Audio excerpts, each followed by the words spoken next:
সমগ্ৰ বিষয়টোৰ ক্ষেত্ৰত ইতিমধ্যে লখিমপুৰত যি ঘটনা উন্মোচিত হ'ল তাৰ পৰা এটা কথা প্ৰমাণ হ'ল যে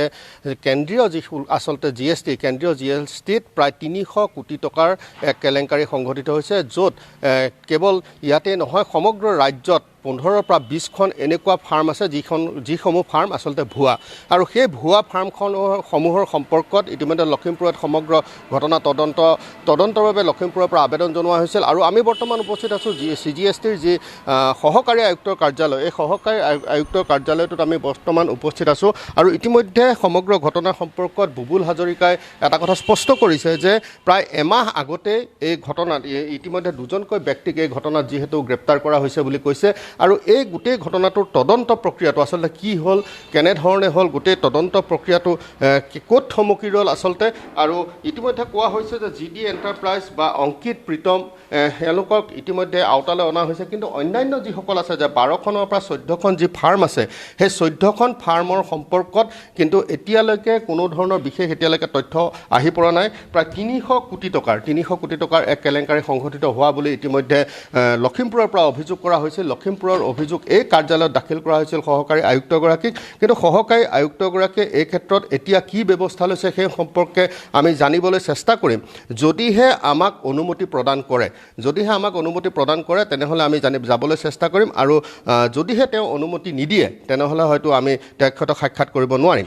গতিকে আমি তেওঁৰ ওচৰলৈ যাবলৈ চেষ্টা কৰিম যদিহে তেওঁ আমাক সাক্ষাৎ দিয়ে কিন্তু আমি কাৰ্যালয়ৰ ভিতৰ ওচৰলৈ আহিছোঁ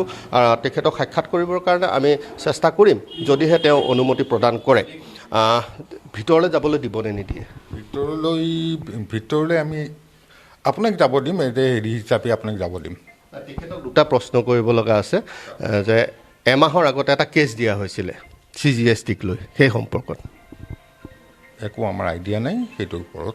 সেই সম্পৰ্কত তেখেতৰ পৰা আমি সুধিব লাগিব নিশ্চয় তেখেত ক'ত বহে CGST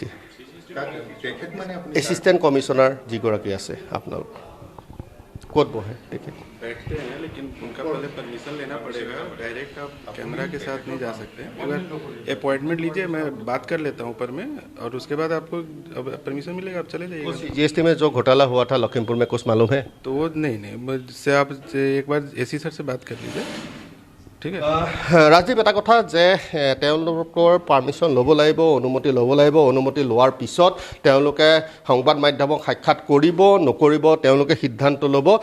গতিকে এতিয়ালৈকে যিগৰাকী সহকাৰী আয়ুক্ত হয় সহকাৰী আয়ুক্তগৰাকীয়ে এই বিষয়টো প্ৰসংগত তেওঁলোকে মাত মাতিব বিচৰা নাই বা